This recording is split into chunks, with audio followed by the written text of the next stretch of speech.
तो आप सभी विद्यार्थी का स्वागत है आपके अपने चैनल एके क्लास में। तो आज के क्लास में हम लोग class 10th Bihar board final परीक्षा 2025 के लिए संस्कृत का टॉप 30 वीवीआई ऑब्जेक्टिव क्वेश्चन जो कि गेस किया गया प्रश्न है। अगर आप सभी विद्यार्थी यह 30 ऑब्जेक्टिव क्वेश्चन कर लेते हैं तो इन 30 प्रश्नों में से कई सारे प्रश्न आपके फाइनल बोर्ड परीक्षा 2025 में पूछे जाएगा, यह हमारा गारंटी है और कई बार पूछा भी गया है। और आज के इस क्लास में आप लोग सभी विद्यार्थी का कितना प्रतिशत तैयारी हुआ है वह जांच होगा, यानी अपनी तैयारी को जांचेंगे हम लोग कि कितना प्रतिशत हम सभी विद्यार्थियों को तैयारी हो पाए है। और 30 में से अगर आप लोग 25 सही कर देते हैं तो आपकी तैयारी बेहतर तरीके से हो गई है संस्कृत का ऑब्जेक्टिव का।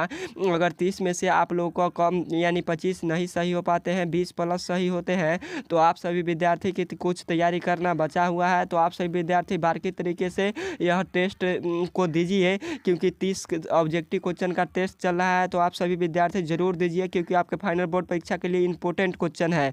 तो आप सभी विद्यार्थी, हम पे विश्वास है, तो आप सभी विद्यार्थी जरूर दीजिएगा। तो चलिए आज का क्लास स्टार्ट करते हैं। और उससे पहले आपसे एक छोटा सा रिक्वेस्ट है कि आप सभी विद्यार्थी अगर चैनल पर नए आए हैं तो चैनल को जरूर सब्सक्राइब कर लीजिए, ताकि आपके पास नोटिफिकेशन पहुंचता रहे।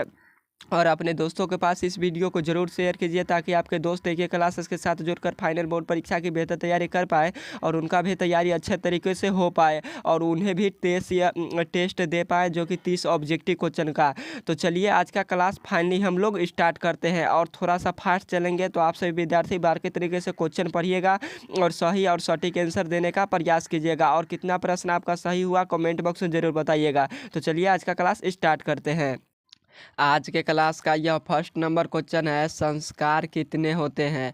हमें क्वेश्चन में पूछा गया है संस्कार कितने होते हैं। तो टोटल संस्कार 16 होते हैं और इन 16 संस्कारों को 5 भागों में बांटा गया है। तो आप सही विद्यार्थी याद रखिए 1 का राइट आंसर बी होगा। 16 प्रकार के होते हैं। हमसे पूछा है कुल संस्कार कितने प्रकार के होते हैं, तो 16 प्रकार के होते हैं।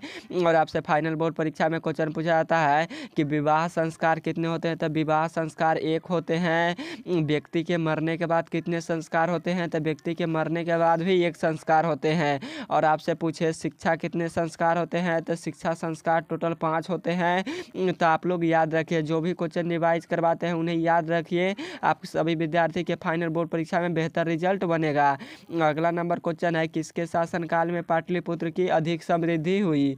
किसके शासनकाल में पाटलिपुत्र की अधिक समृद्धि हुई, तो यह चंद्रगुप्त मौर्य के शासनकाल में हुआ था। 2 का राइट आंसर ये होगा, चंद्रगुप्त मौर्य के शासनकाल में। और आपसे एक क्वेश्चन पूछा जाता है मेगास्थनीज किसके शासनकाल में आया था पाटलिपुत्र, तो यही चंद्रगुप्त मौर्य के शासनकाल में पाटलिपुत्र आया था। और मेगास्थनीज कहाँ का रहने वाला था, तो यूनान का रहने वाला था। कहाँ का, तो यूनान का रहने वाला था। तो आप लोग उन्हें याद रखिए, यूनान का राजदूत था। और मेगास्थनीज का पुस्तक का क्या नाम था, तो इंडिका था। क्या था, तो इंडिका था। मेगास्थनीज के पुस्तक का नाम क्या था, तो इंडिका था मेगास्थनीज के पुस्तक का नाम। तो आप सभी विद्यार्थी याद रखिए, जो भी क्वेश्चन हम रिवाइज करवाते हैं उन्हें जरूर याद रखिए, क्योंकि आपके फाइनल बोर्ड परीक्षा का बहुत ही कम समय बचा है। तो आप सभी विद्यार्थी बारीकी तरीके से टेस्ट दीजिए और लास्ट में आप लोग जरूर बताइएगा कि आपका कितना क्वेश्चन सही हुआ। तो यह क्वेश्चन सभी इंपॉर्टेंट है, कई बार पूछा गया है और आने वाले फाइनल बोर्ड परीक्षा में पूछा जाएगा। तो हम पे विश्वास करके सभी क्वेश्चन को पढ़िए और रिवाइज किया गया प्रश्न जरूर याद रखिए, क्योंकि पूछा जाएगा। अगला नंबर क्वेश्चन है, मंगलम पाठ कहाँ से संकलित है। क्वेश्चन पूछा गया है 3 नंबर में, मंगलम पाठ कहाँ से संकलित है, तो मंगलम पाठ यह उपनिषद से लिया गया है। 3 का राइट आंसर सी होगा, उपनिषद से। और आपसे एक क्वेश्चन पूछा जाता है उपनिषद की संख्या कितनी है, तो उपनिषद की संख्या 108 होते हैं। और आपसे एक क्वेश्चन पूछा जाता है मंगलम पाठ में किसका वर्णन किया गया है, तो मंगलम पाठ में वर्णन किया गया है परमात्मा का। और परमात्मा कहाँ रहते हैं, तो सर्वत्र रहते हैं। और आपसे एक क्वेश्चन पूछा जाता है वेद कितने प्रकार के होते हैं, तो वेद टोटल 4 प्रकार के होते हैं। सबसे पुराना वेद ऋग्वेद है, सबसे पुराना वेद। और पुरानी की संख्या कितनी है, तो पुरानों की संख्या 18 है। वेदांग कितने होते हैं, तो वेदांग टोटल 6 प्रकार के होते हैं। तो आप सभी भी याद रखिए, जो भी क्वेश्चन रिवाइज करवाते हैं उन्हें याद रखिए, आपसे क्वेश्चन पूछा जाएगा। और सब्जेक्ट प्रवृत्ति में क्वेश्चन पूछेगा वेदांग कितने प्रकार के होते हैं, नाम लिखे। तो आप लोग लिखिएगा वेदांग टोटल 6 प्रकार के होते हैं, जिनके नाम निम्न प्रकार इस प्रकार है। कल्प, शिक्षा, निरुक्त, छंद, ज्योतिष, व्याकरण, यह सभी क्या है, तो यह सभी वेदांग होते हैं। तो आप सभी विद्यार्थी याद रखिएगा। और वेद 4 प्रकार के होते हैं, अर्थवेद, ऋग्वेद, यजुर्वेद, सामवेद। तो आप लोग याद रखिए। अगला नंबर क्वेश्चन है बाघ के हाथों में क्या था। और थोड़ा सा फास्ट चल रहे हैं इसलिए माफ़ कीजिएगा। सिर्फ और सिर्फ आप लोग क्वेश्चन पढ़िएगा और आंसर टाइप करने का प्रयास कीजिएगा, आंसर दीजिएगा। तो बाघ के हाथों में क्या था, तो बाघ के हाथों में सोने का कंगन था। सोने के कंगन के लोभ में कौन फंस गया, तो पथिक सोने के कंगन के लोभ में फंस गया। और कहाँ फंसा था, तो कीचड़ में फंस गया था। और बाघ आसानी से आया, खा लिया। और बाघ कहाँ बैठा था, तो तालाब के किनारे। बाघ के हाथों में सोने का कंगन था। और बाघ कैसा था, तो विषहीन यानी बूढ़ा बाघ था। तो आप लोग उन्हें याद रखिए। अगला नंबर क्वेश्चन है भगवान बुद्ध के समय पाटलिपुत्र का क्या नाम था। भगवान बुद्ध के समय पाटलिपुत्र का क्या नाम था, तो पाटलिग्राम था। 5 का राइट आंसर बी होगा। 2025 के लिए यह सभी क्वेश्चन इंपॉर्टेंट है और यह क्वेश्चन द मोस्ट भी इंपॉर्टेंट है। तो भगवान बुद्ध के समय पाटलिपुत्र का पाटलिग्राम नाम था। और भगवान बुद्ध ने क्या किया था, तो पाटली में ग्राम यानी पाटलिपुत्र में बहुत बार आए थे। अगला नंबर क्वेश्चन है परम सुख देने वाली क्या है। परम सुख देने वाली क्या है, तो परम सुख देने वाली अहिंसा है। 6 का राइट आंसर बी होगा, अहिंसा। अहिंसा क्या होता है, तो क्षमा होता है। क्या होता है, तो क्षमा होता है। तो आप लोग याद रखिए। अगला नंबर क्वेश्चन है नदियाँ अपना नाम और रूप को छोड़कर कहाँ मिल जाती है। नदियाँ अपने नाम और रूप छोड़कर कहाँ मिल जाती है, तो यह समुद्र में मिल जाती है। 7 का राइट आंसर ए होगा, समुद्र में मिल जाती है। और क्या, तो अपना नाम और रूप दोनों को छोड़कर। तो आप लोग याद रखिए। अगला नंबर क्वेश्चन है पटना में बहुत बार कौन आया था। पटना यानी पाटलिपुत्र में बहुत बार कौन आया था, तो भगवान बुद्ध आए थे। 8 का राइट आंसर डी होगा। और उसी समय उन्होंने कहा था कि कालांतर में यह नगर यानी गाँव महानगर होगा, परंतु इसे आग, पानी और भय, युद्ध का सदा भय बना रहेगा, ऐसा भगवान बुद्ध ने कहा था। कब कहा था, तो प्राचीन काल में यानी पुराने समय में, जब यह पाटलिपुत्र भगवान बुद्ध आए थे उसी समय कहे थे। तो आप लोग याद रखिए। अगला नंबर क्वेश्चन है महान से भी महान क्या है।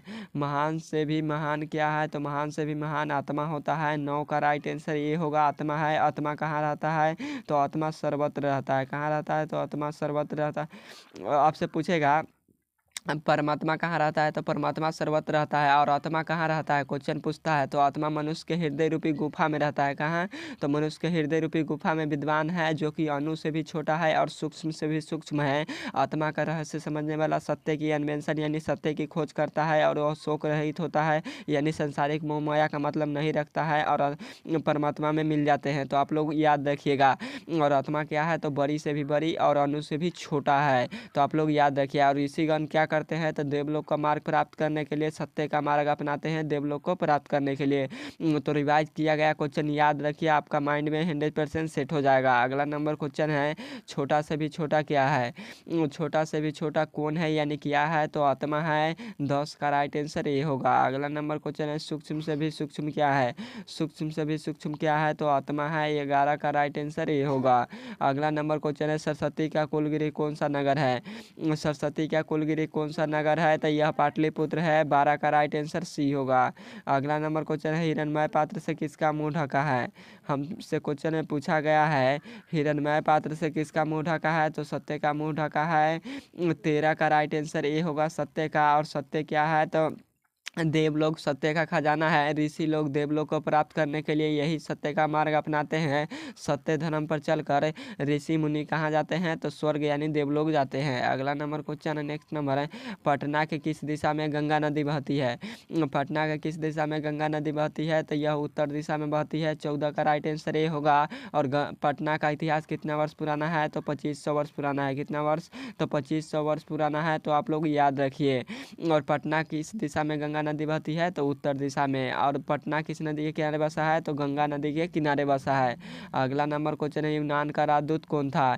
यूनान के राजदूत कौन था, तो यूनान के राजदूत मेगास्थनीज था। मेगास्थनीज कौन सा बुक लिखा है, तो इंडिका लिखा है। कौन सा लिखा है, तो इंडिका पुस्तक के लेखक कौन है, तो मेगास्थनीज है। और मेगास्थनीज किसके शासनकाल में आया था, तो चंद्रगुप्त मौर्य के शासनकाल में आया था, जो कि पाटलिपुत्र का अपने पुस्तकों में उल्लेख किया था। अगला नंबर क्वेश्चन है नेक्स्ट नंबर संसार में बच्चों का सच्चा रक्षक कौन होता है? संसार में बच्चों का सच्चा रक्षक कौन होता है? तो उनकी माताएं होती है। 16 का राइट आंसर बी होगा, माताएं होती है। और संसार में स्त्रियों का सच्चा रक्षक, आपसे पूछे संसार में स्त्रियों का सच्चा रक्षक कौन होता है? तो उसका पति होता है। कौन होता है? तो उसका पति होता है। तो दोनों में से एक क्वेश्चन पूछेगा, याद रखिए। अगला नंबर क्वेश्चन है, स्त्रियों का सच्चा रक्षक कौन होता है? स्त्रियों का सच्चा रक्षक कौन होता है? तो स्त्रियों का सच्चा रक्षक उसका पति होता है। अगला नंबर क्वेश्चन है, पाटलिपुत्र वैभव पाठ में किस नगर का वर्णन किया गया है? पाटलिपुत्र वैभव पाठ में किस नदी का वर्णन किया गया है? तो यह पाटलिपुत्र का ही वर्णन किया गया है। 18 का राइट आंसर बी होगा। अगला नंबर क्वेश्चन है, देवलोक का मार्ग किससे खुलता है यानी प्रशस्त होता है? तो देवलोक का मार्ग किससे खुलता है? तो यह सत्य से खुलता है। 19 का राइट आंसर क्या होगा? तो बी होगा, सत्य से खुलता है। और किसकी जय होती है? तब सत्य की जय होती है यानी जीत होती है, और असत्य की जीत कभी नहीं होती है। तो आप लोग याद रखिए। अगला नंबर क्वेश्चन है, नेक्स्ट नंबर, राजशेखर की रचना कौन सी है? राजशेखर की रचना कौन सी है? तो राजशेखर की रचना काव्य मीमांसा है। तो आप लोग 20 का राइट आंसर ए होगा, काव्य मीमांसा। अगला नंबर क्वेश्चन है, वेद कितने प्रकार के होते हैं? वेद कितने प्रकार के होते हैं? तो वेद टोटल 4 प्रकार के होते हैं। 21 का राइट आंसर बी होगा, 4 प्रकार के होते हैं। अगला नंबर क्वेश्चन है, कौमुदी महोत्सव कहाँ किस ऋतु में मनाया जाता था? कौमुदी महोत्सव ऋतु में मनाया जाता था यानी किस ऋतु में मनाया जाता था? तो यह शरद ऋतु में मनाया जाता था। कौमुदी महोत्सव कब मनाया जाता था? तो गुप्त वंश के शासनकाल में मनाया जाता था। और कौमुदी महोत्सव कहाँ मनाया जाता था? तो पटना में मनाया जाता था। कहाँ?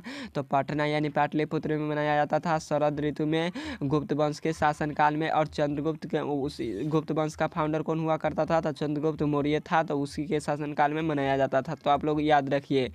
अगला नंबर क्वेश्चन है, परमात्मा कहाँ रहते हैं? हमसे क्वेश्चन में पूछा है परमात्मा कहाँ रहते हैं? तो परमात्मा सर्वत्र रहते हैं। कहाँ रहते हैं? तो परमात्मा सर्वत्र रहते हैं। 23 का राइट आंसर बी होगा। अगला नंबर क्वेश्चन है, पटना नगर की पालिका देवी कौन है? पटना नगर की पालिका देवी कौन है? तो पटन देवी है। 24 का राइट आंसर सी होगा। नेक्स्ट नंबर क्वेश्चन है, किस पुरुष को अपनी मृत्यु आने की जानकारी प्राप्त हो जाती है? किस पुरुष के अपनी मृत्यु आने की जानकारी प्राप्त हो जाती है? तो साधक पुरुष यानी विद्वान पुरुष को अपनी मृत्यु आने की जानकारी हो जाती है। 25 का राइट आंसर ए होगा। अगला नंबर क्वेश्चन है, पाटलिपुत्र नगर में क्या प्रसिद्ध है? पाटलिपुत्र यानी पटना नगर में क्या प्रसिद्ध है? तो गोलघर प्रसिद्ध है। 26 का राइट आंसर बी होगा। गोलघर का निर्माण कब हुआ था? तो 1786 ईस्वी में हुआ था। और गोलघर कहाँ स्थित है? तो पटना में स्थित है। और गोलघर को किसने बनवाया था? अंग्रेजों ने बनवाया था। और गोलघर किस उद्देश्य से बनवाया गया था? तो अनाज रखने के लिए बनवाया गया था। तो रिवाइज किया गया क्वेश्चन याद रखिए, आपके फाइनल बोर्ड परीक्षा में जरूर लड़ेगा तो लड़ेगा।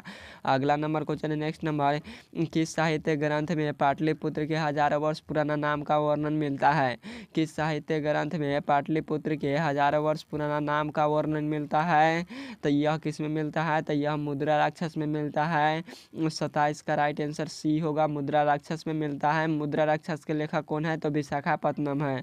अगला नंबर क्वेश्चन है, प्राणियों के हृदय रूपी गुफा में कौन बंद है? प्राणियों के हृदय रूपी में गुफा में कौन बंद यानी अवस्थित है या विद्वान है? तो आत्मा है। 28 का राइट आंसर ए होगा, आत्मा है। और परमात्मा क्या होते हैं? तो सर्वत्र रहते हैं। आत्मा को कभी भी बस में नहीं किया जा सकता है। अगला नंबर क्वेश्चन है, मंगलम पाठ में कितने मंत्र हैं? मंगलम पाठ में कितने मंत्र है? तो मंगलम पाठ में टोटल 5 मंत्र है। 29 का राइट आंसर बी होगा। अगला नंबर क्वेश्चन है, गांधी सेतु पुल किस नगर में स्थित है? गांधी सेतु पुल किस नदी पर यानी किस नदी पर स्थित है? तो यह गंगा नदी पर स्थित है। 30 का राइट आंसर ए होगा, गंगा नदी पर। और किस नगर में? आपसे नगर पूछे तो नगर पूछे तो आप लोग बताइएगा पटना नगर में स्थित है यानी पाटलिपुत्र में स्थित है महात्मा गांधी सेतु पुल। तो आप सभी विद्यार्थी याद रखिए। तो आज का क्लास यहीं पर समाप्त करते हैं, फिर मिलेंगे नेक्स्ट क्लास में। और इस क्वेश्चन का आंसर आप लोग कमेंट बॉक्स में ज़रूर बताइएगा। और total 30 VVI important objective question कराए हैं जो कि इस क्लास में। तो आप लोग इस 30 में से ऑब्जेक्टिव क्वेश्चन कर लीजिए। और 23 में से अगर आप सभी विद्यार्थी का 25 प्लस सही हो रहा है यानी 25 हो रहा है तो आप सभी विद्यार्थी की तैयारी बेहतर तरीके से हो गई है संस्कृत का। और अगर आपके 20 प्लस हो रहा है सही तो आप सभी विद्यार्थी की और तैयारी करने की अभी बाकी है। तो आप सभी विद्यार्थी बार की तरीके से तैयारी कीजिए, आपके फाइनल बोर्ड परीक्षा में बेहतर रिजल्ट बनेगा। और क्लास नहीं देखे हैं तो इस चैनल पर विजिट करिए। सोशल साइंस, साइंस, संस्कृत सभी का क्लास और हिंदी का बारीकी तरीके से हुआ है, ऑब्जेक्टिव प्लस सब्जेक्टिव दोनों का। तो आप सभी विद्यार्थी इस चैनल पर उस क्लास को कीजिए, क्योंकि वो ऐसे क्वेश्चन एक क्लास पर पढ़ाता है जो डायरेक्ट टू डायरेक्ट आपके फाइनल बोर्ड परीक्षा में लड़ता है, और यह सभी क्वेश्चन लड़ेगा। तो आप सभी विद्यार्थी बारीकी तरीके से पढ़िए। तो ओके, धन्यवाद। फिर मिलेंगे नेक्स्ट वीडियो के साथ। बाय।